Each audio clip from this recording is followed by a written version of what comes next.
नमस्कार, स्वागत है आप सभी का हमारे YouTube channel master media news में। प्लीज़ फ्रेंड, अगर आपको हमारी वीडियो पसंद आए तो हमारे चैनल को सब्सक्राइब करिए, लाइक करिए, कमेंट करिए, शेयर करिए। आप सभी का ज़्यादा टाइम ना लेते हुए हम वीडियो को स्टार्ट करते हैं।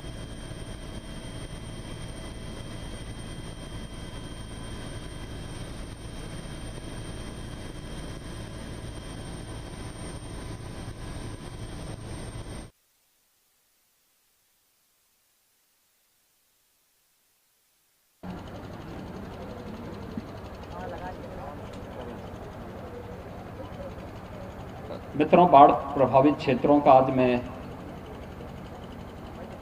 दौरा करने के लिए निकला हूं। आज पूर्वाह्न में मैंने बहराइच और मध्याह्न में गोंडा जनपद का बाढ़ प्रभावित क्षेत्रों में चल रहे राहत कार्यों की वहां पर समीक्षा की है। अभी इससे पूर्व मैंने बलरामपुर जनपद के बलरामपुर तहसील और उतरौला तहसील के बाढ़ से प्रभावित गांवों का व्यापक सर्वेक्षण किया है। जिला प्रशासन के साथ और यहां के स्थानीय जनप्रतिनिधियों के साथ इसकी समीक्षा भी की है। बचाव और राहत के लिए किए जा रहे उपायों के बारे में भी यहां पर चर्चा की है। यहां पर एसडीआरएफ और पीएसी की फ्लड यूनिट पहले से कार्य कर रही है। हर प्रभावित गांव में नाव की व्यवस्था, बाढ़ चौकी और कंट्रोल रूम के माध्यम से राहत और बचाव के कार्य समयबद्ध ढंग से आगे बढ़ सकें, इसके लिए पूरी व्यवस्था सरकार ने पहले से ही सुनिश्चित कर रखी है। हर प्रभावित परिवार को समय से राहत सामग्री उपलब्ध हो जाए, ये सरकार की मंशा है और उसी के तहत स्थानीय स्तर पर माननीय विधायक और अन्य जनप्रतिनिधियों के सहयोग से, उनके मार्गदर्शन में जिला प्रशासन पूरी प्रतिबद्धता के साथ इन कार्यक्रमों को आगे बढ़ा रहा है। राप्ती नदी के कारण यहाँ पर लगभग 60 गांव राप्ती और उसकी सहायक नदियों के कारण प्रभावित हुए हैं,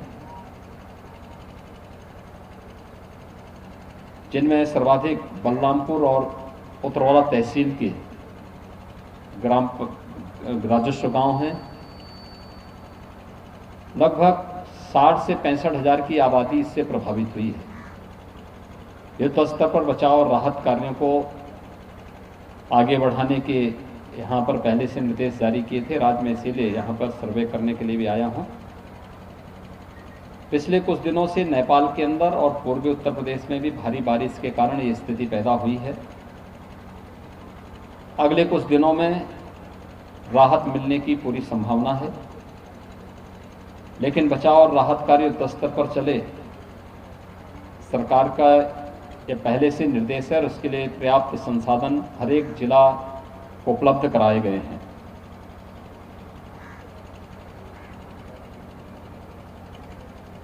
पहले से ही सरकार के स्तर पर हम लोगों ने जल शक्ति विभाग से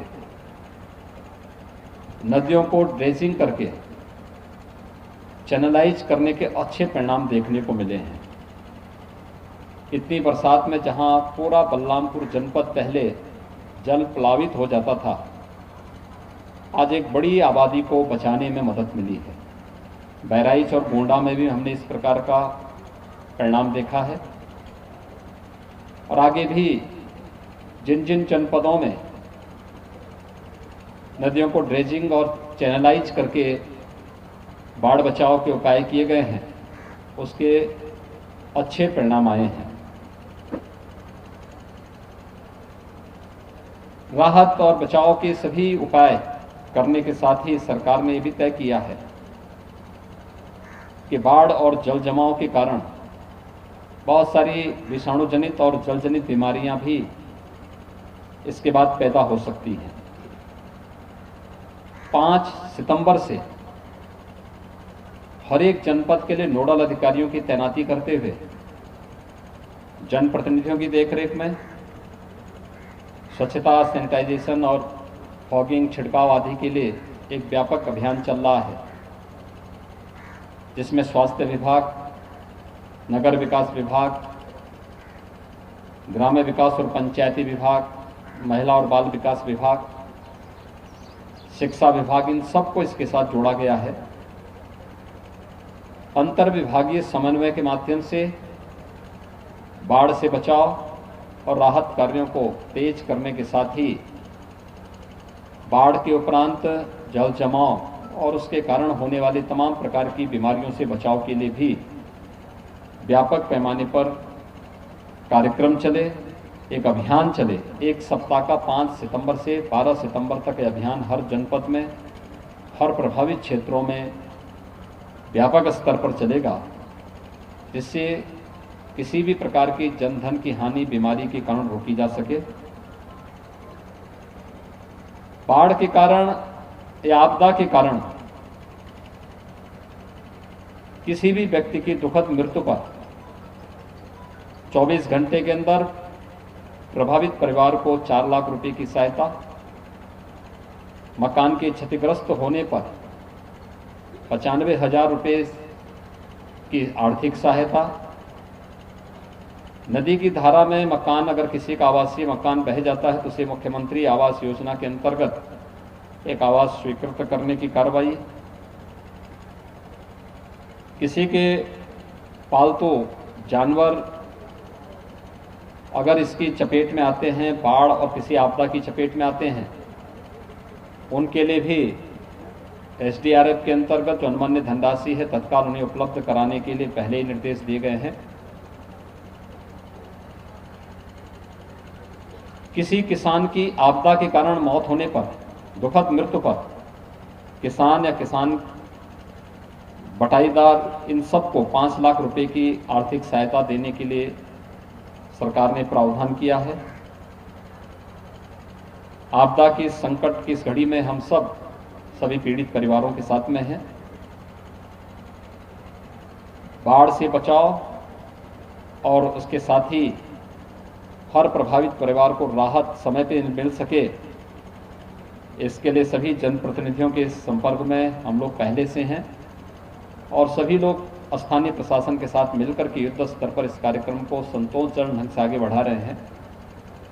सभी पीड़ित परिवारों के प्रति हमारी पूरी सहानुभूति है, संवेदना भी है। सरकार उन्हें हर संभव मदद देने के लिए पूरी तत्पर है। बलरामपुर जनपद में आबादी के साथ ही कृषि क्षेत्र भी प्रभावित हुआ है। धान और गन्ने की खेती बाढ़ से प्रभावित हुई है।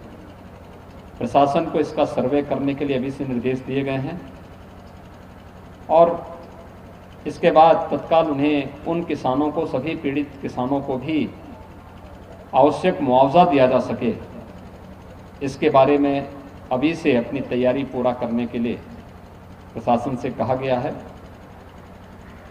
मुझे विश्वास है कि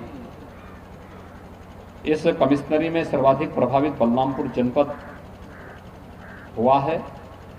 लगभग 60 ग्राम पंचायतें इसकी चपेट में, बाढ़ की चपेट में हैं, बाढ़ या जल जमाव की चपेट में हैं।